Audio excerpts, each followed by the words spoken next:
A professor of contemporary Middle East politics and history at Qatar University, and he joins me now from Doha. We thank you, of course, for joining us in this special programme.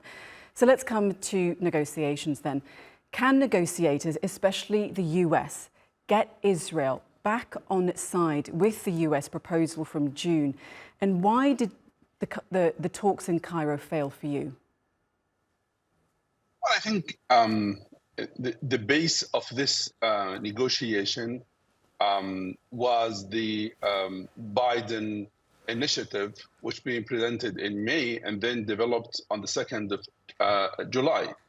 And between the two periods, Benjamin Netanyahu has added and suggested and forced ideas that complicated the whole scene. So now we are actually missing the point, which initiative they are referring to, which proposal they refer to. It's obvious that the United States, Biden administration, is not capable to put enough pressure on Benjamin Netanyahu so he can show more flexibility. From day one, it was clear that he wanted to reoccupy Gaza. Americans said from day one that no occupation, no changing of the status quo of Gaza, and there should be another solutions.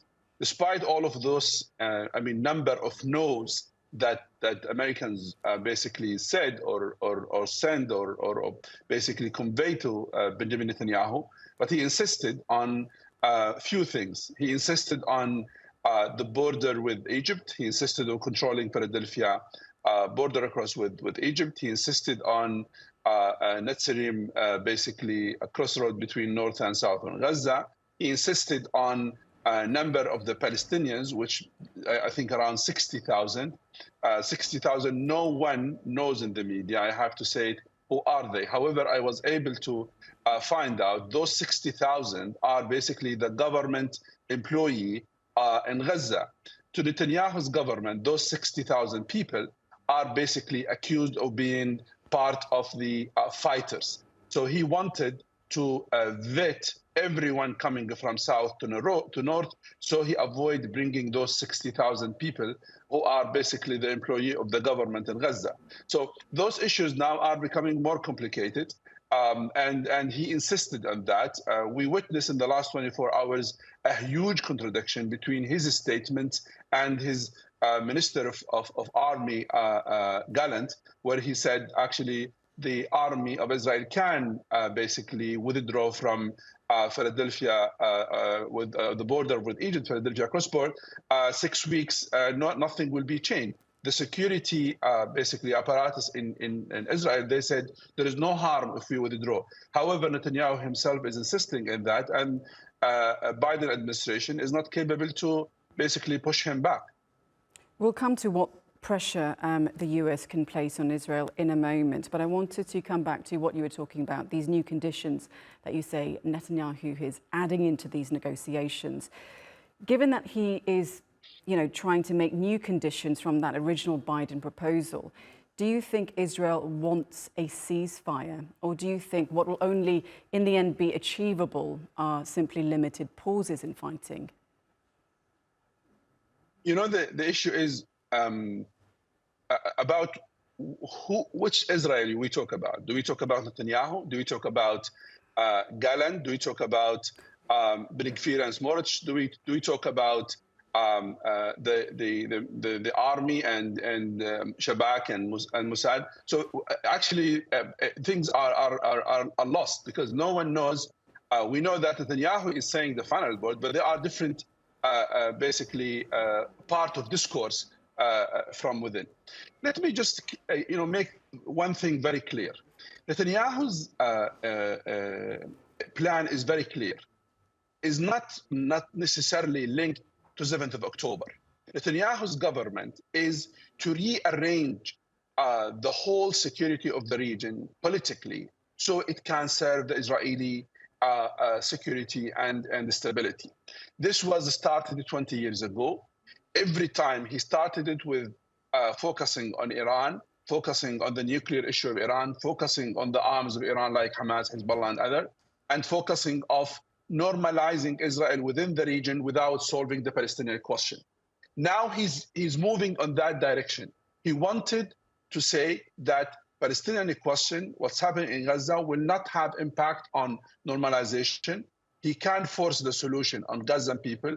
He can't force the government. He can't reoccupy Gaza without having any condemnation or criticism of the world and continue on of his imposing his arrangement.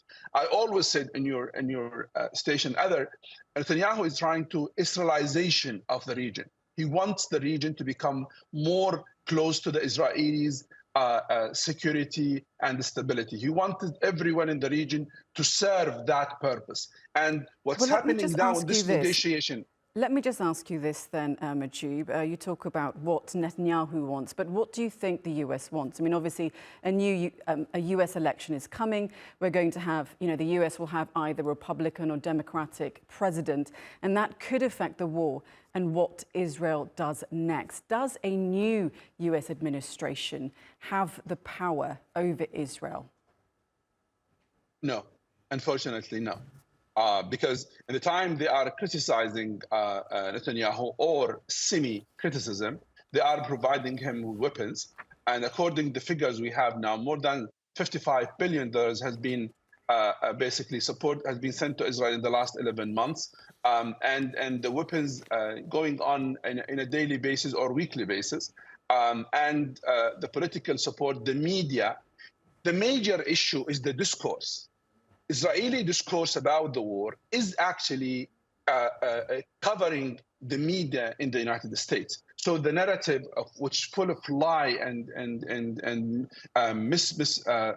misleading is still in American media, and that is what basically makes the administration very weak, because they cannot have any different initiative which basically contradict what's being listened, what's being broadcast in the media. They still talk about Israel as a victim, and they close their eyes of 40,000 people killed in Gaza and more than 100 people injured and more than 2.1 displaced and more than 10,000 under rubble, and 85% of Gaza has been destroyed. All of this is not being talked about in the United States. That is the main reason why the administration is very weak. The discourse, the narrative in the United States is the narrative of 7th of October, which full of lie and full of misleading and basically trying to victimize Israel and making the Hamas and the Palestinian as a whole. It's not about Hamas, it's about Palestinians, because he's basically demonized 2.4 people in Gaza. And that, if you go back to the 7th and 8th of October and you listen to the statement by all senior officials, including the president of Israel, all of them wanted actually to, destroy Gaza, kill as much as they can. And the argument is, those people they are supporting, those are the base, the social base of what they call it, Hamas. So basically, everyone should be punished. And that is the justification. This kind of narrative is still occupying the media in the United States, and that weakening the Biden administration, and which make them unable to basically pressure Netanyahu. And also one final point in this context, Netanyahu as well is playing very smart game with Biden administration, with the Democrat as a whole, because he knows that any move from them against him, they will pay the price heavy in the elections. And also he's tried to be close to the Republicans with the assumption that Trump will win, and that will give him more space to continue the war and impose his security arrangements in the region. So he wants to be in the middle, monitoring the election situation. He doesn't want to lose the Democrats, but also he wish and maybe he prays that Trump will come, because it will be easy to deal with him. One of the main enemy of Netanyahu now is the deep state in Washington. Deep state still has some rationale and logic. I don't think it's quite so easy for anyone to really deal with Donald Trump. And what you say, power and politics, it's a very careful balancing act.